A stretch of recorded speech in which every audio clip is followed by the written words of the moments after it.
Ladies and gentlemen, Maureen Foster, Chief of Staff for the National Park Service.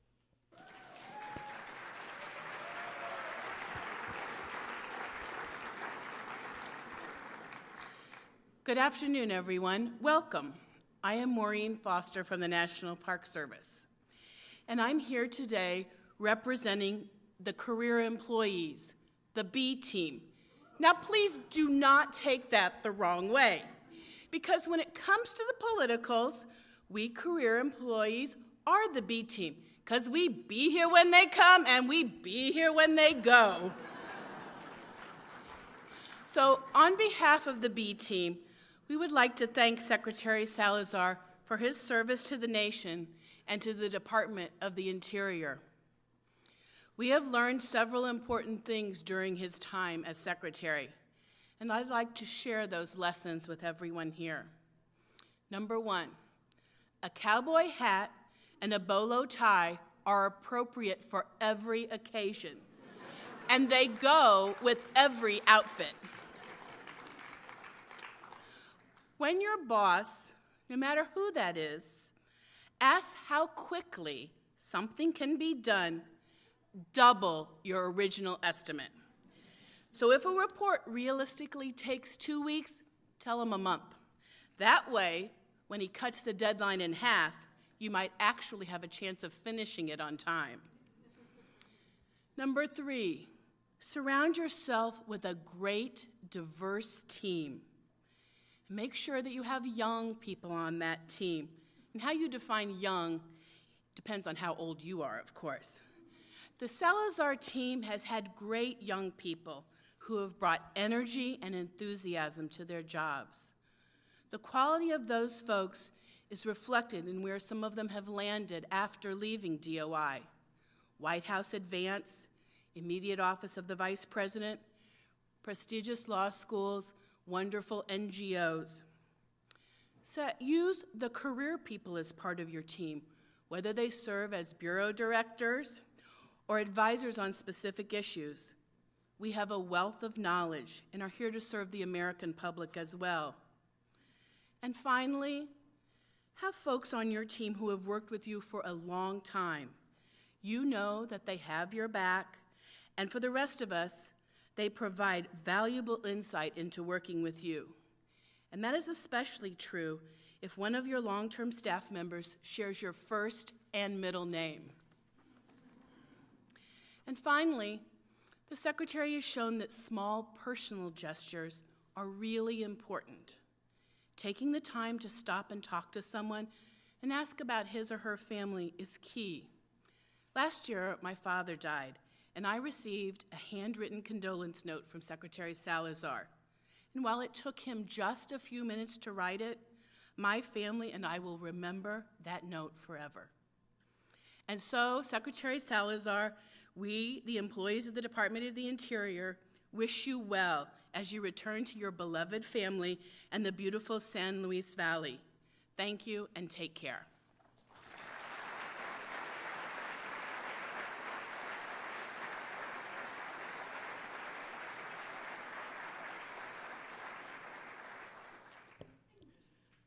To offer a prayer in the Lakota language, Ben Bershi, Bureau of Indian Affairs.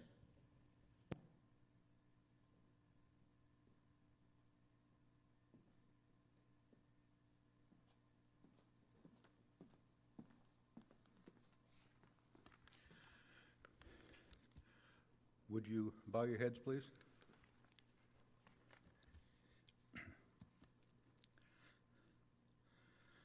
Ate und ompe mapeya ekta nakes nikanje wakapala noe nikinjo noe mape ekta newisin nikipin he yisi maki asipi api ayohi ga Empetu, Kenle, Naton, Isenya, Isin, Wak, Ki, isipi wakati pi unki sipi nataku waate sin unkapi taku si inta inlape wankonje ki nosi niwoki iwo niwa hio. In Jesus' name we pray, amen. Thank you.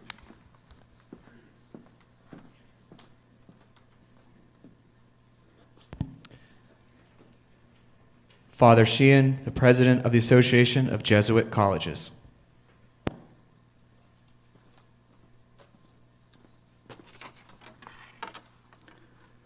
For about 15 years now, I've known Ken Salazar. We don't always agree on everything, but through those years, my admiration and our friendship has grown because I've seen the integrity of a man who thinks carefully about public service, about family, about the common good, and then follows his conscience as he acts. In these recent years of political stalemate, Ken Salazar has been a sign of achievement and of hope. Let's pray. Lord, we thank you for giving us Ken, for the hours he's worked day in and day out, for the courage to be the new sheriff in town when he needs to be, and the patient listener and forger of consensus when he can be. We thank you for fair treatment of Native peoples and mineral extraction regulations that protect the environment without cutting off production. As Ken goes home to Colorado, give him time with his mother, joy with Hope and their granddaughter, and give him the peace and the strength to serve his state and nation again. Ken, may the Lord bless you and keep you and make his face to shine upon you. The blessing of Almighty God, the Father, the Son, the Holy Spirit descend upon you and remain with you forever. Amen. Ladies and gentlemen, please rise for the singing of our national anthem by Jarrell Calhoun.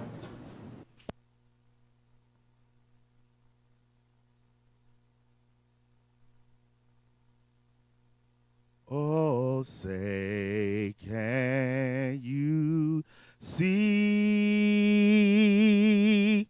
by the dawn's early light what so proudly we held by the twilight's last gleaming, whose broad stripes and bright stars through the perilous fight over the ramparts we watched were so gallantly streaming, and the rockets' red glare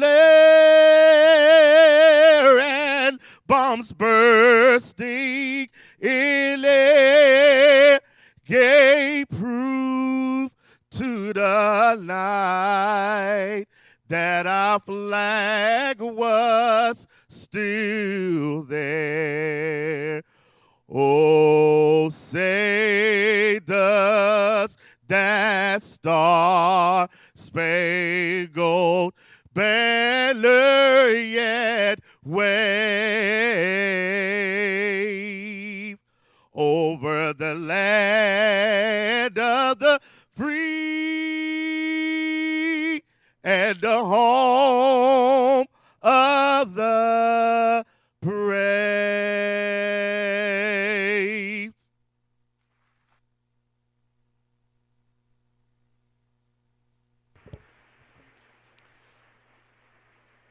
Ladies and gentlemen, the Deputy Secretary of the Interior, David Hayes.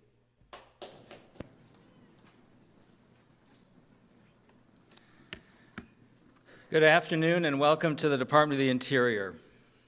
We are here this afternoon to celebrate and say thank you to our 50th Secretary of the Department of the Interior, Ken Salazar. We must begin first with a recognition and a thank you to his family, to Hope, his wonderful wife, to his daughters, Andrea and Melinda, and his beautiful granddaughter, Mariah, and to many of Ken's extended family who are here as well. All of us thank you for the sacrifices that you have made to enable Ken to serve in the President's Cabinet as the Secretary of the Interior. It was not easy for you that Ken's job took him away from home, and I know that you're looking forward to having him back again. In addition to Ken's family, this hall is full of other luminaries, including members of the Cabinet, White House staff, many honored guests. I know that Ken will be acknowledging many of you in a few minutes. For my part, let me just say that the presence of Ken's family, so many of his colleagues in the administration, and his extended Interior Department family, both here in the hall and streaming on the web, stand as a testament to the affection and respect that all of us have for Secretary Ken Salazar. So it's my honor and pleasure to spend a few minutes here talking about our Secretary and why he has meant so much to this department, to the President and his administration, and for the country, and how he's managed to do so much during 4+ years at the helm of this magnificent department. In reflecting on how to approach this subject, I was struck by the confluence of the many qualities of Ken Salazar, the man, and the accomplishments of Ken Salazar, the Secretary. As you know, Ken hails from his beloved San Luis Valley in southern Colorado. He has never forgotten his roots. It did not matter that there was no phone or electricity in his ranch house growing up. His parents, brothers and sisters, teachers and friends were part of a community that provided a warm embrace, occasional tough love, and opportunity. Opportunity for Ken and all of his siblings to attend college as the first generation of his family to do so, and then law school, and you know the rest. So it should come as no surprise that one of the guiding lights for Ken Salazar's tenure here at the department has been finding opportunities for our nation's young people. Opportunities for them to expand their horizons, to explore America's great outdoors, to have a job that matters. That's what his formation of the 21st Century Civilian Conservation Corps is all about. That's why this department hired 20,000 young people last year alone. And that's why Ken has insisted that this department, which spans the entire nation in our reach, should look like America and be a welcome home for the diverse population that we serve and that we celebrate as one of America's greatest strengths. Now, while I won't play pop psychologist today, Ken's roots in the San Luis Valley also spawned many other qualities that he has manifested through his service at the Department of the Interior. One is an off-the-charts work ethic. Ken lives life like it's a sprint, 24/7, a sprint. He speaks often about the joy of the journey, but the joy really is in the occasional water breaks that we get from the sprint, and the many, many finish lines that we in this department have crossed on Ken Salazar's frenzied, peripatetic rush to use every day to do good and to make life better for others. And what a record it is. I told Ken recently that his accomplishments in the last 4 years compare very well indeed with the record of our nation's longest-running and highly successful Secretary of the Interior, Harold Ickes, who had 12 years under FDR to do what he did. Start with energy.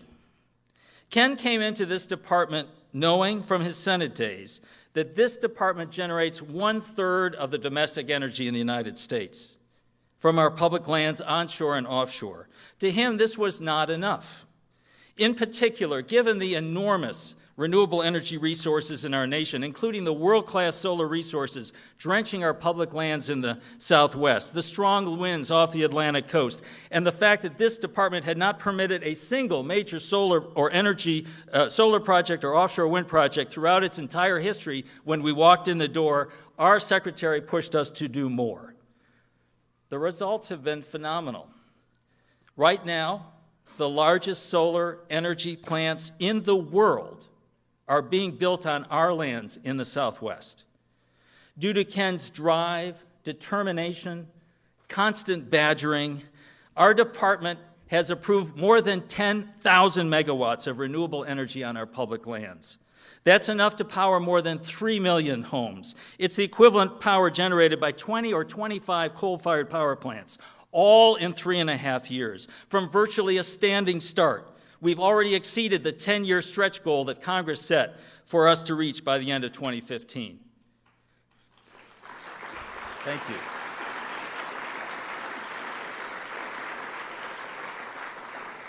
And under Ken's leadership, we have built a solid architecture for developing more renewable energy on our public lands. In the 6 southwestern states, we're identifying solar energy zones where it makes sense to put our large-scale projects. And we're putting incentives in place to build in the right places while steering clear of other public lands so important to our heritage. But as an enthusiastic supporter of the President's all-of-the-above energy policy, Ken Salazar has devoted equal attention to our conventional energy resources, coal, oil, and gas, where, again, it is our department, misnamed perhaps as the Department of the Interior rather than the Department of Energy, has its hands on the levers of sound energy development on fully 1/3 of the nation's landmass that we have the authority to lease for subsurface energy development, and the 1.7 billion acres of offshore waters where cutting-edge technology is developing new oil and gas supplies. Ken Salazar's commitment to do conventional energy in the right places and in the right way so that the energy production on our lands can proceed safely has been a key cornerstone of his leadership here. When Ken came into office and saw the previous administration was offering some public lands for oil and gas development without even inspecting the proposed leases, when leases were being offered on the doorstep of national parks, when he learned that nearly half of all of the lease sales were being protested, Ken shook up the system. Leases are now offered where they make sense. Protests have declined from nearly 50% to less than 20%, and production is flowing. The Secretary knew that safety was important, but the blowout in the Gulf of Mexico on April 20, 2010 should have removed any doubt about the wisdom of the caution that he has shown when it comes to energy production. And it may have been our Secretary's finest hour.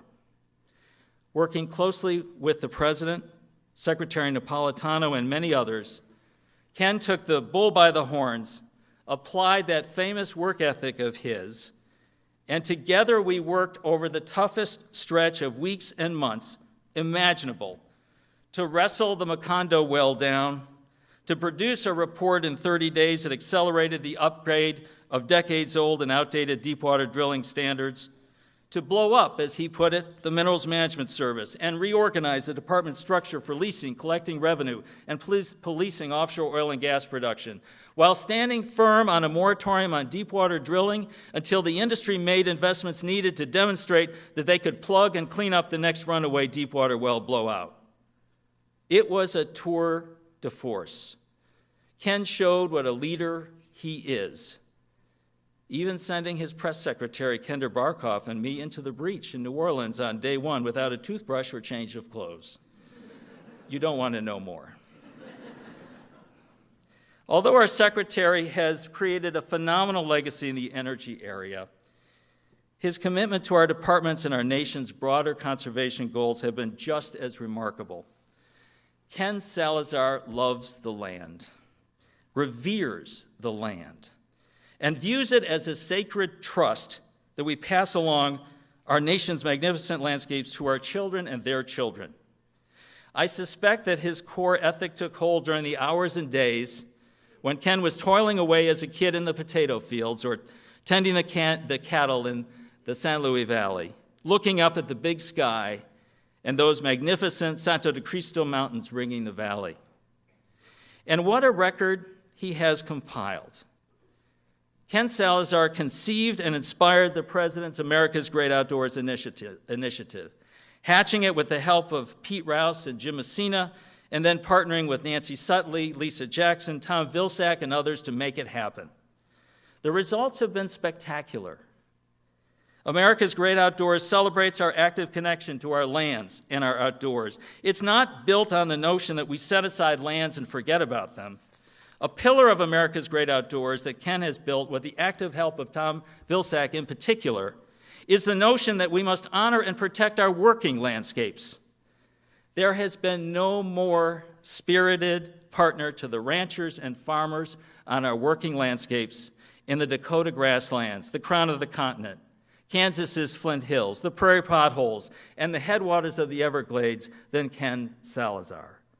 Along the way, he created 10 new national wildlife refuges, covering nearly 4.5 million acres of public and private lands. Our Secretary's view of conservation is an active one. That's what's animated his interest in developing a new generation of great urban parks, in close cooperation with governors, mayors, and civil leaders. He's been to New York many times to meet with Mayor Bloomberg, to meld the wonderful New York park system with our national parks of New York, and along the way, create the world's largest and most accessible overnight campground for kids in the former Floyd Bennett Field. A great idea happening now because of Ken Salazar. Similar exciting urban park initiatives are underway in Ken Salazar's own Denver, in St. Louis, Chicago, and across the nation. Together with his focus for restoring our urban waterways, including our own Anacostia River here in our backyard, the Bronx River, the LA River, Ken has reminded Americans that conservation begins right here in our homes. Also, when it comes to more traditional conservation, Ken did not hesitate at the opportunity to protect the 1 million acres next to the Grand Canyon as our scientists explore potential threats to the canyon from mining operations. He asked the president to protect 250,000 acres of spectacular landscape at the Rio Grande del Norte, and the president did so just hours ago. And he was thinking of our future generations when he approved a new management plan that protects 11 million acres of land in the National Petroleum Reserve in Alaska. Meanwhile, there has been no more powerful advocate for full funding of the Land and Water Conservation Fund than Ken Salazar. And no one more focused on making the most of the opportunity to restore the Gulf Coast provided by the BP oil spill and to build resilience into our coastal resources following Hurricane Sandy. Ken's conservation vision extends into the future. From the beginning, he's been worried about climate change and the impact on our resources. He knows how precious our water resources are. He's given our scientists free rein to find out the effects. And he launched by secretarial order a coordinated science-based strategy to address current and future impacts of climate change on America's land, water, oceans, fish, wildlife, and human and cultural resources. 22 landscape conservation systems backed by 8 regional interior climate science centers. But back to the man, Ken Salazar, for a moment. While our secretary has been fully invested in policies that matter to our nation, he is no policy wonk. His deep roots in the San Luis Valley ground him in the truth that everything we do matters because it affects real people and their very real lives. Nowhere is that more evident than in Ken's devotion to the interior mission that speaks to the needs of people and to the history of America and our peoples. For Indian country, Ken feels deep in his bones the unfairness of what has happened to our first Americans. Ken wants to right those wrongs. He has thrown himself into the task, and I submit Ken Salazar's record of support for Indian country will be one of his most enduring legacies, and one of which I know he is most proud, and rightly so. The hand of Ken Salazar is seen everywhere in Indian country. It is no coincidence that our president has stood here on this stage each and every year of his presidency with tribal leaders from around our nation. It is no coincidence that we have a new relationship with tribes, one based on true government-to-government consultation born out of respect. that this department has not hesitated to take on the most difficult of tribal issues, reducing violent crime on our reservations, protecting Indian women by joining with the president and insisting that the Violence Against Women Act protect Native Americans, and settling the bitter Cobell Trust Fund litigation and injecting what will be $3.5 billion in settlement money into Indian country. And no one has been more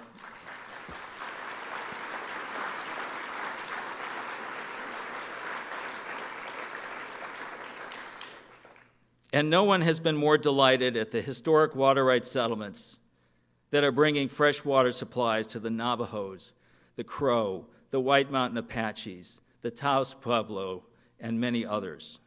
His heart is in it. He cares. This is more than a job. Those deep roots in the San Luis Valley and the rich history of Mexican Americans who settled in that region generations ago also has animated Ken Salazar's commitment that this department, which is the keeper and teller of our nation's history, embrace that responsibility and tell all of our important stories. It's our civil rights story, including Fort Monroe's inspiration for Abraham Lincoln's Emancipation Proclamation, and the President's latest announcement, again, just a few hours ago, of national monument designations for Harriet Tubman's Underground Railroad home in Maryland and for Colonel Young's Buffalo Soldier Monument in Ohio. And it's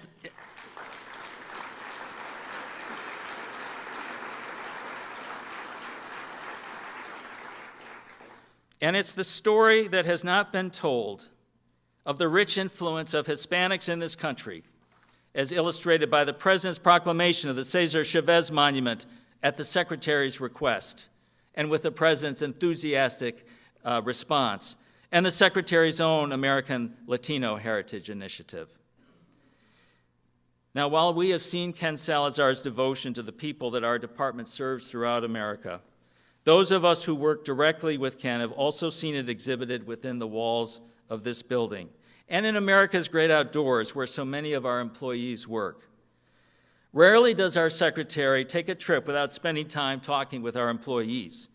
And mind you, I have the statistics. He has traveled to all 50 states, has taken more than 500 flights, spending a total of 1,245 hours and 29 minutes, I don't believe that, in the air, roughly 52 straight days in the air, to see our nation and to visit with our employees who do the work that he celebrates on those trips.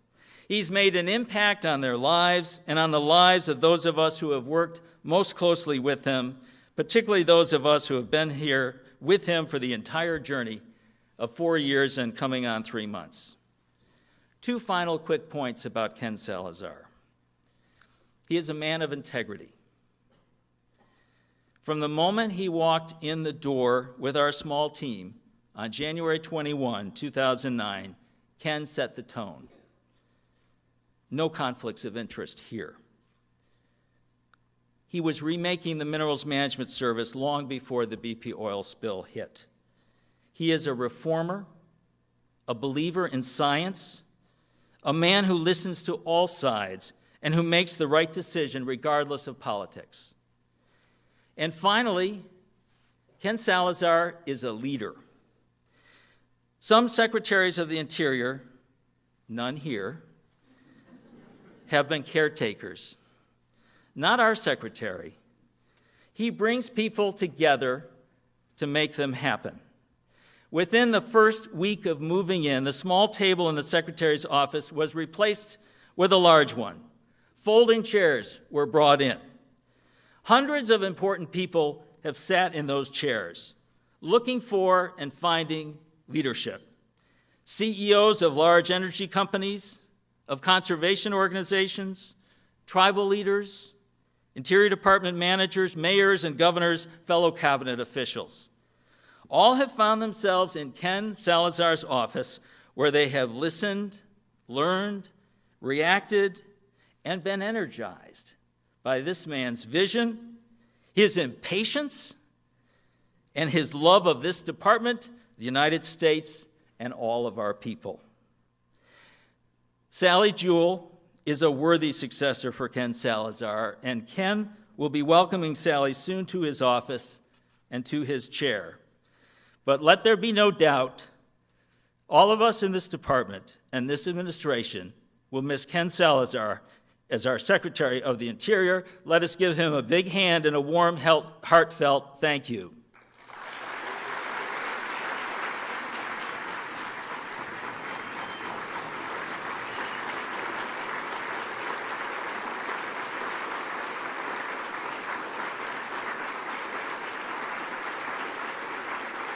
Thank you.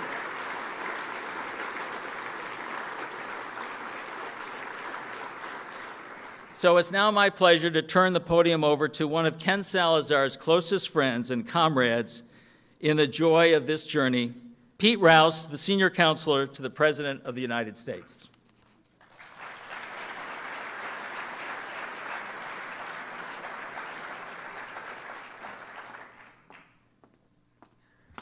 Thank you, David.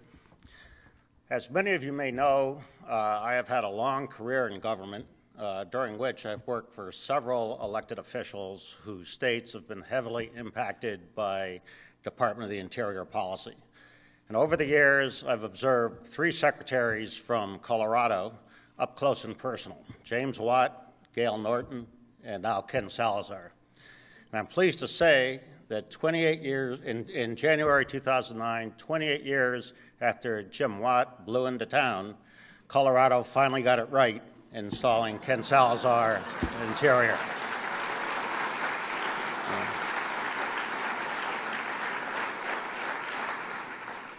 Now, everybody in this room should take great pride in what the department has achieved over the last 4 years under Ken's leadership. I know that President Obama certainly does. And while this is a proud day for the department, I must admit it's somewhat of a bittersweet moment for me.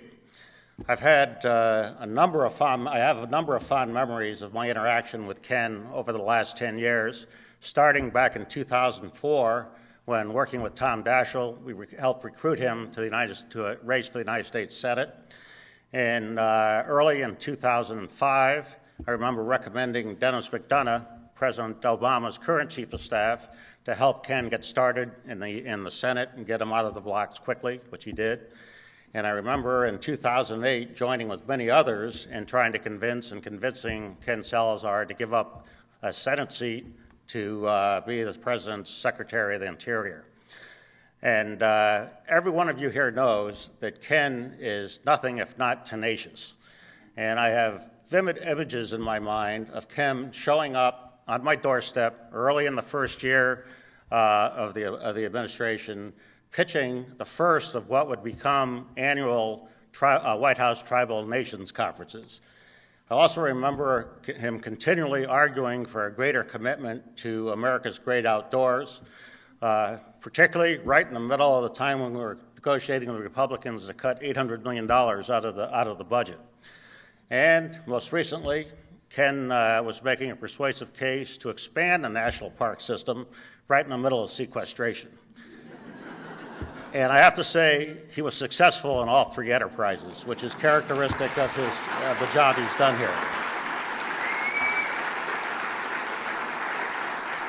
And I should add, on a lighter note, that I also remember telling Ken during the dark days of Deepwater Horizon that it would actually be okay to get 1 good night of sleep a week.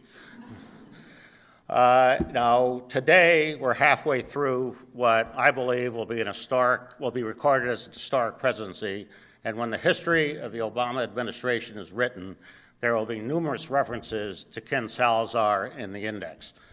And Ken, you have done an unbelievable job here for the president and for the country over the last 4 years. And while you will be missed by everybody in this room and everybody in the administration, you'll never be forgotten. And not by me, not by the president, and not by anybody in this audience or at the department. So, Ken Salazar, thank you for your dedication, your service, and I give you.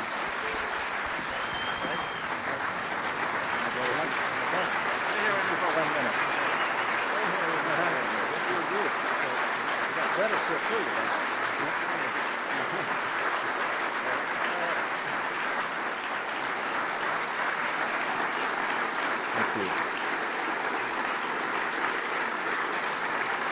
Thank you very much. Thank you. Thank you. Thank you very much. Thank you. Pete Rouse is an incredible person and a great selection for President Obama to be his chief of staff when Barack Obama was then United States Senator.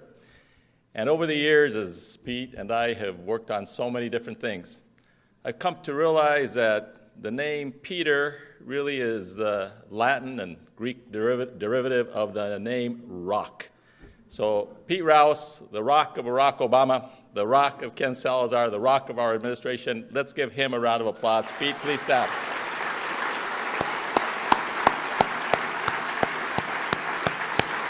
Now, since it's my time, I'm going to ask a number of you to stand at different times. And Pete, I want you to stand and keep standing while I say something about a few other people. Please stand, Pete, you know. Okay, now, you know, some people say that it's about, more important than anything else, is how you enable and help other people to take on that baton of leadership. I still remember the time in 2004 when Barack Obama and I were number 99 and 100. He was 99 and I was 100. It was a little tough time for us in the United States Senate. But we were lucky because one of the people who Pete Rouse is very much responsible for now is the President of the United States of America, Chief of Staff, Dennis McDonough. Please stand up, Dennis. I want to recognize you.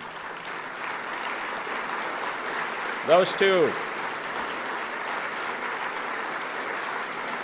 And not to be outdone by Pete and Dennis and our good friend Jim Messina, who is somewhere else today. I also want to recognize Cecilia Munoz. Please stand up. From working on Kennedy McCain on immigration reform to now being the chairperson of the President's Domestic Policy Council. And I would like all the rest of the White House team to please stand up. Julie and Steph, everybody stand up. Everybody who's in the White House, everybody who's part of Barack Obama's team.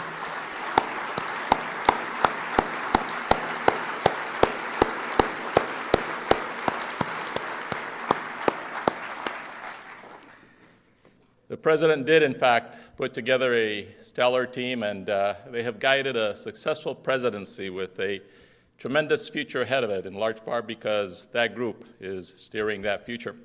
We also are tremendously proud of the cabinet the President of the United States put together, an all-star cabinet, in my view, from all around the country in different walks of life. And today we are blessed and honored to have the former governor of California, now the Secretary of Homeland Security, Janet Napolitano. Please stand. Please stand.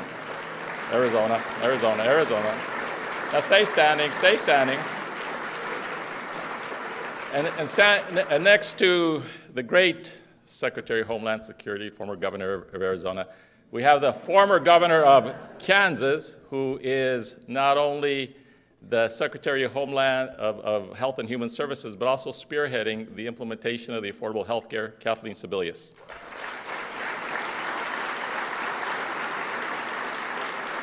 And next to Kathleen, the outstanding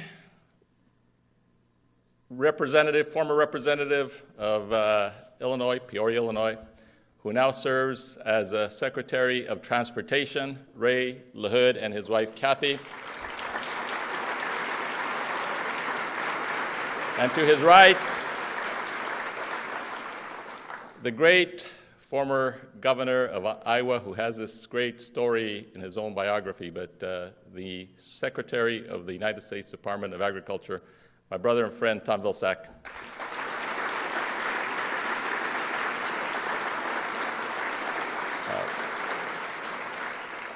I should go on with just a few others. Joe Allen Darcy, Assistant Secretary of the Army for Civil Works. Joe Allen, please stand. Bob Perciasepi, Administrator EPA. Nancy Sudley, Chairperson of the Council of Environmental Quality, Kathy Rumler, Chief Counsel to the President of the United States. Give them all a round of applause. They're a wonderful team.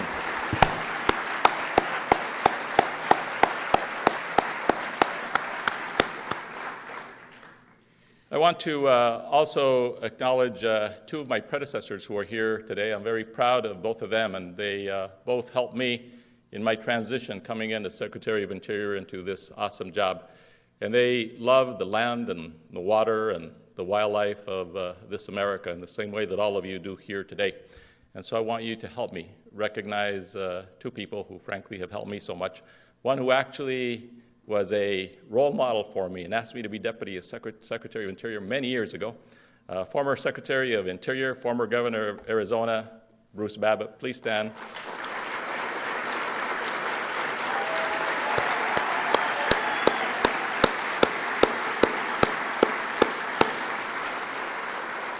And to show you how this agenda, because it's about jobs and our heritage, is not just a Democratic agenda, but it transcends partisan politics. The champion of the centennial celebration of the national parks when I was a United States Senator, who did so much for conservation, Secretary of the Interior, Dirk Kempthorne. Dirk.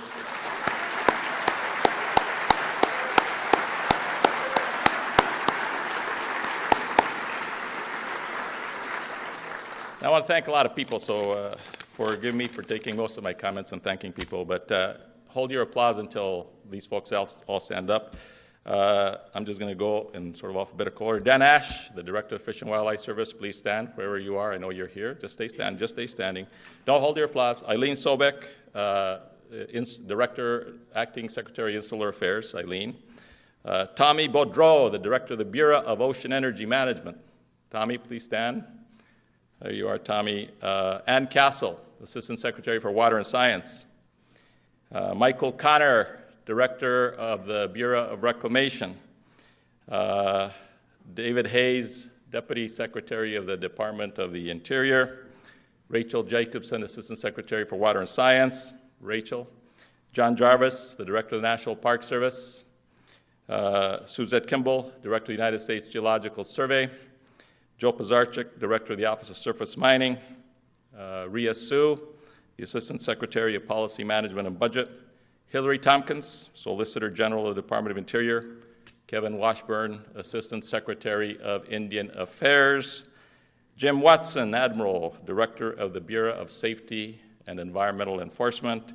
Neil Cornsey, Principal Director of the Bureau of Land Management. Please stand and hold your applause still. One of just a few other people. Tom Strickland, former Assistant Secretary of Fish, Wildlife, and Parks. Bob Abbey, former Director of the BLM.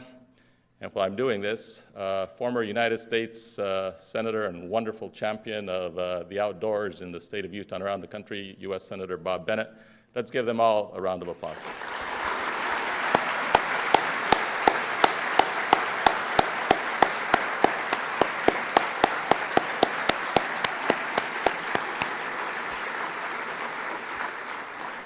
I want to say these jobs are difficult for all of us. We know they are, but you can't do these jobs without your family. And I am honored to be blessed with my family who is here today. So to Hope, known to us in the valley as Esperanza, to Melinda, to Andrea, and to Mireya, will you please stand up and tell them thank you, because they've given up a lot while I've been on the road.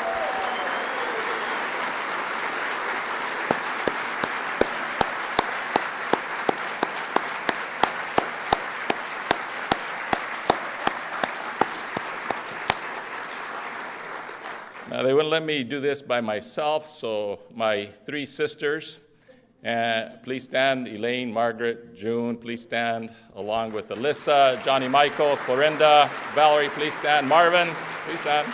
This is my family. Thank you.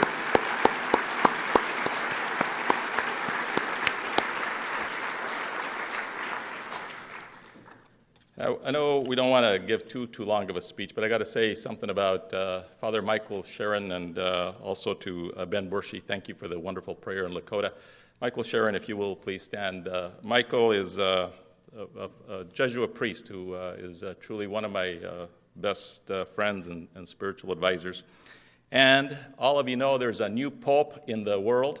and he is a Jesuit.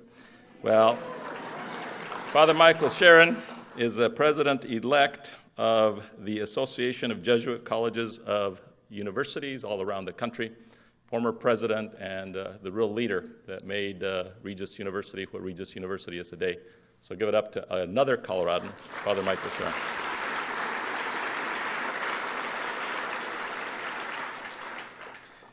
Now let me make a few comments substantively. I know David covered a lot of the work that we've done here, but I want to cover it by giving you the sense of where this came from. First, we all need to know that this is part of President Obama's vision and the agenda that he laid out for me in Chicago way back in December of 2009. It was there where I was a U.S. Senator, not sure that I wanted to come over to the Department of Interior. But President Obama is a persuasive president of the United States, and he said, Ken, what I want to do is I want to make sure that we come in, that we change the world. And I want to make sure that no matter who you are, no matter where you're from, no matter what your background is, that if you play by the rules and you work hard, that you will have a shot at the American dream. And so all of us who have been part of his team have been very much a part of that vision now for the last 4+ years. And in my own case, in the Department of Interior, it came down to 5 keystone areas that were assigned to me on how we might be able to move President Obama's agenda forward in his historic presidency. And those 5 areas are, first, energy; second, a 21st century conservation agenda; third, First Americans; fourth, water; and fifth, youth, through the work that we've done. I want to just say a word about each one of those. On energy, we are proud of the fact that, yes, in less than 4 years, we were able to double the amount of renewable energy that we are producing in the United States of America. We've captured the power of the sun and the power of the wind and the power of geothermal. And we are doing more for renewable energy than has been done at any time in the history of the United States of America. And for that, we are very proud of President Obama's leadership in making that happen. Now, many years ago, when I came to the U.S. Senate, Senator Tim Wirth came to see me along with some other folks, and we set out on an agenda called Set America Free. And I still remember the speech I gave on the floor of the U.S. Senate, Tim, and that speech was about how we were headed in the wrong direction. We were importing 60% of our oil from foreign countries at the time. EIA, you'll remember Bob, said we were going to be at 70% in a few years. And yet today, we are at a point where we're importing less than 40% of our oil from foreign countries. And it's been because of all of the above energy strategy, which was been implemented by the president and his entire team. And so yes, today we are using less oil because we are creating much more fuel-efficient cars than ever before under the great leadership of the president and Ray LaHood and Lisa Jackson and Nancy and others, Heather Zeichel, who've been involved in that effort. And yes, today we are producing more renewable energy than we ever have. And yes, today we have the kinds of advanced technologies that are going on in energy that are giving us vehicles that will be able to make 100 miles to a gallon or not even use gasoline or oil at all. So it's been an amazing thing. But one of the amazing metrics for me always as I give these speeches around the country is that we are now at a point where we're importing less than 40% of our oil. And so I remember, Tim, as I gave that speech on setting America free on the floor of the United States Senate, that I said then, with your guidance and the leadership of so many people, that we had so much that we could do. And we've been able to accomplish a lot of that over the last several years. And at the heart of it all, it has to do with the national security of the United States, because we don't want to be dependent on the Middle East or anybody else for having to import oil from those places. We also know that our national economic security is dependent on the job creation that comes from energy. And we also know that our environmental security is very dependent on how we harness the activities of humankind to be able to deal with the realities of climate change. And so the work that this entire Obama energy team has been doing is one that I am most proud of, and one that deserves a standing round of applause for Barack Obama and his entire team who've been working on it from day one.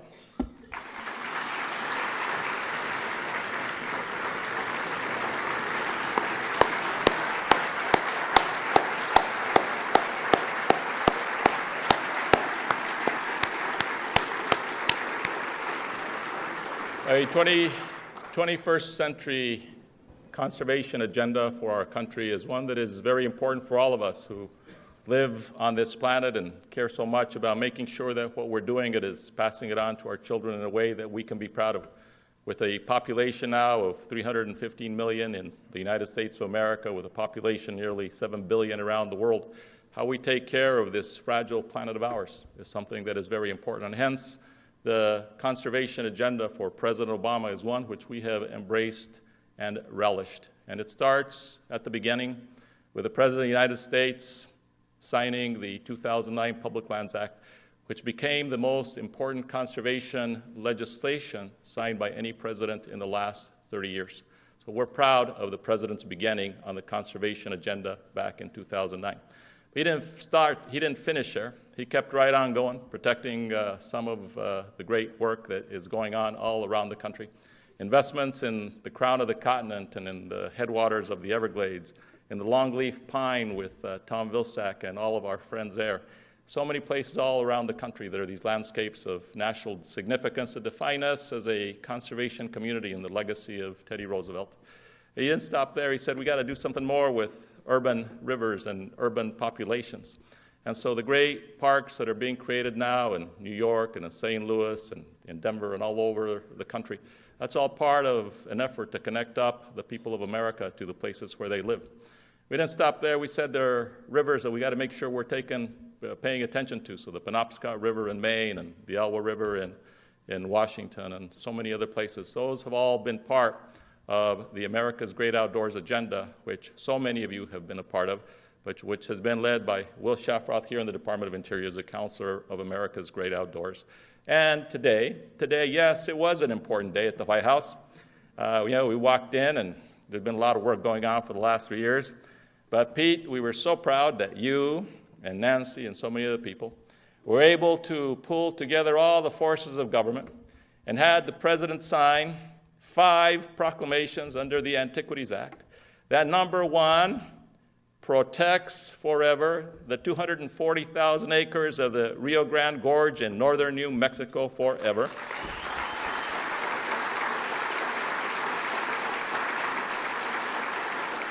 Number 2, out in the west in Washington State, if you look off the coast from the little town of Anacortes, you'll find these beautiful islands called the San Juan Islands, where the whale and the dolphin and so many other species that we know go there. And he made the San Juan area under the BLM also a national monument. The now Secretary Babbitt, they will be part of the National Landscape Conservation System, which was also signed into law in 2009. That's a pretty good bookend for this conservation agenda. But we know that Ken Burns and Dayton Duncan, when they produced their great documentary on the national parks and called it America's Best Idea, that it's still an idea that needs to be perfected in a lot of different ways. We need to make sure we're telling the story of the internment camps and Japanese American citizens and the stories of Native Americans and the story of African Americans, the story of Latino Americans, the story of everybody, because no one story is more important or less important than anybody else. And so today, President Obama continued on part of that journey as he signed the proclamation that created the 399th National Monument, and that is the Monument and National Park for Harriet Tubman and the Underground Railroad, to remind us about a woman who dared to change the world, almost 150 years ago by doing what she did to make sure that we embraced the right purposes for the Civil War. But he didn't stop there. He was a soldier by the name of Colonel Young, who was a valiant soldier in the war and who also ended up becoming one of the people who worked in the National Park Service. But he was denied becoming a general in the United States military at the time because of his color. So he decided one day to get on his horse. They told him that he was unfit, that he couldn't qualify to be a general. He got on a horse and rode all the way from Ohio all the way here to Washington, D.C. to make the case that he was in fact fit to be a general in the United States Army. So today, as a result of the president's action, Colonel Young's home and his place become a unit of the national park, taking us to 401 units of the national park system. We're very proud of that today, Mr. President.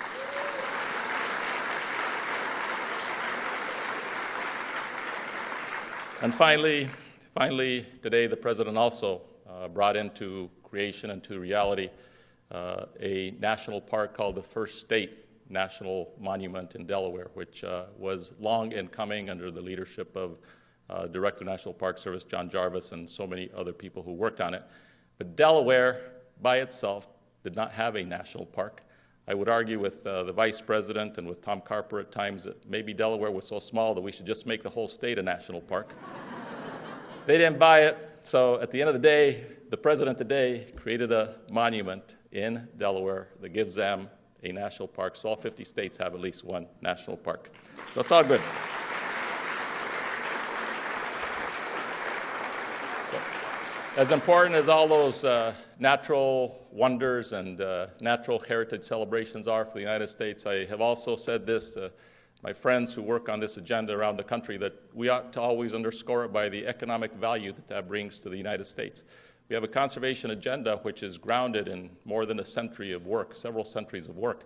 But at the end of the day, it's about jobs. It's about 9.5 million jobs created in the United States of America because of the outdoor recreational industry, the hunters and the hikers, the bikers, the kayakers, the floaters, all the birders, all the people who enjoy the great outdoors. And so all of that conservation agenda in America's great outdoors is founded on that premise.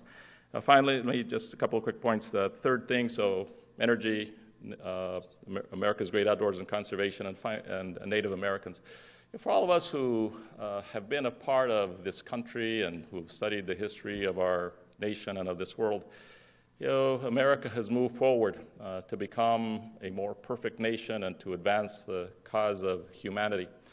But we do have painful chapters in our past. We have painful chapters of slavery and painful chapters of genocide with Native Americans, the incarceration, internment of Japanese American citizens during World War II.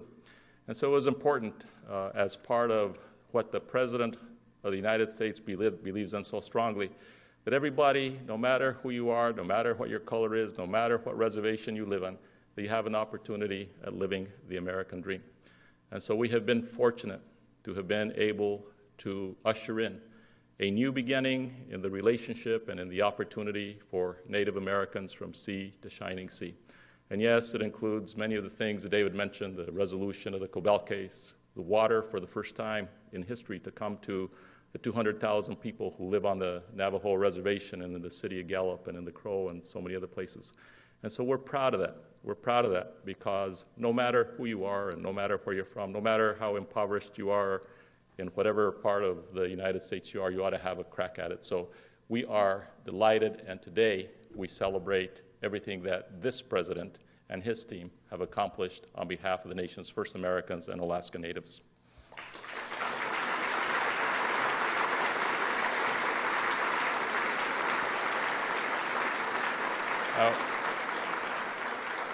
Fourth keystone I spoke to the President about was working on water issues. I won't spend a lot of time on that other than to say that on the Colorado River between the nation of Mexico and the United States, we were able to put together what essentially is the most important agreement that has ever been put together between the United States and Mexico on water in the Colorado River.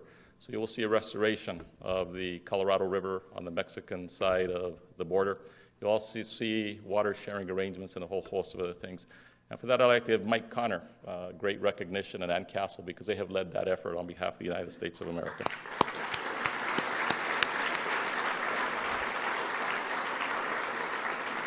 And finally, yes, so much of what we do is about our young people. And I had the honor of working with my fellow officers in the cabinet and with the White House and ushering in a new opportunity for our young people as leaders of conservation. We last year hired over 22,000 young people to come and work at the department, ages 15 to 25, knowing that they are the people who we pass the baton to, as 40% of our workforce will retire here at the Department of Interior. Of our 76,000 employees, about 40% of them will retire between now and 2016. And so raising the next generation of biologists and engineers and conservationists has been very much a part of that agenda and something that we are very, very delighted about. We also are very concerned about it and concerned about all these programs, frankly, because of the fiscal clouds which loom over the United States. But I tell people as I have met with them and as I've met with Interior employees that it's even in these times of crisis where we need to make sure that we're holding our chins up and knowing that it's going to get better, knowing that somehow or other we'll get to the right compromise on the fiscal issues, and that these matters that we care about so much, which are so grounded in the moral imperative of who we are as a nation and as example for the rest of the world, that we'll find the balance to be able to make sure that these programs continue to grow under the leadership of President Obama. Let me finally just say to all of you, my personal story has been, yes, a long one, it seems, although it seems to pass very quickly. My brother Leroy says, "Can you have these 4- and 6-year chapters left in you? So what's your next chapter?" Well, I don't know. I'll be looking for a job probably around April the 15th after my successor, Sally Jewell, is confirmed, and she's an outstanding choice by the president to run this department, and I'm very proud of her and the work that she will do. But I remember so often coming out from our house there in Los Rincones, 265 miles south of Denver, as my brothers and sisters and all of my family know, and looking at this beautiful valley, looking off to the west and seeing the San Juan Mountains named after St. John the Baptist, knowing that the river that runs right by our house is named the San Antonio River after St. Anthony, knowing the story of the great Sangre de Cristos, which are these wonderful mountains as you look to the east of our place, watching the sunrise with the beautiful crimson colors over those beautiful mountains, knowing the history of our place in northern New Mexico and southern Colorado, the founding of the city of Holy Faith, the city of Santa Fe, the city of Santa Fe, New Mexico, and knowing that out of that place somehow my parents were imbuing in us this sense that anything was possible here in America. And yes, it was my parents' rules, President Obama's vision, that anything was possible in America so long as we worked hard. According to my dad, keep the rules, my dad would say, so long as you keep your nose clean, and making sure that anything was possible in the United States. So I often hearken back to my own time as Attorney General, as United States Senator, and as Secretary of Interior, and to the great example that was set forth for me and for all of my family by 2 parents who believed in a future yet unseen. 2 parents born in a place which is one of the most impoverished places in the United States of America. And yet a mother who, at the age of 19, not knowing where she was going, got on a train. She didn't know where she was going, but she got on a train, she hadn't been here before, came to Washington, D.C. And she helped the people of that generation, the people of World War II, execute that great effort on behalf of the United States of America and the world, and helped 5 years here in Washington, D.C. as they moved into the Pentagon at that time. And my father, who came out here sometime in that same time period, then joining the Army and serving in Hawaii right after Pearl Harbor, retiring or leaving the Army as a staff sergeant. And when he passed away in 2001, asking his children to make sure that he was buried in his uniform of World War II. He wanted to be buried in his uniform of World War II because he so believed in this country and what this country had brought to all of his family. I have no doubt that in both my father and my mother's mind, my mother now, age 91, who's at home with my sister June and my sister who take care of her, that their greatest legacy in life really is the fact that though they were not college graduates, though they were poor and we didn't have electricity or telephone until much later on in life in the ranch, that they had this faith that somehow things would be much better for their 8 children. They could not have seen around the corner and discerned what that future would be. But they had this faith, this absolute faith, that somehow we were on a march towards a more perfect union and a more perfect humanity. And so, in our own incremental way, my family and I have tried to make the world a better place. And at the end of the day, President Obama, in deciding to run for President of the United States of America, as Pete Rouse and others were so involved in helping him frame what it was about the president's view and vision that if we have faith in the future and we have faith in ourselves, we can create a more perfect America and we can create a more perfect world. Yes, we can. That was our slogan in 2007. Si se puede. That was a slogan of Cesar Chavez.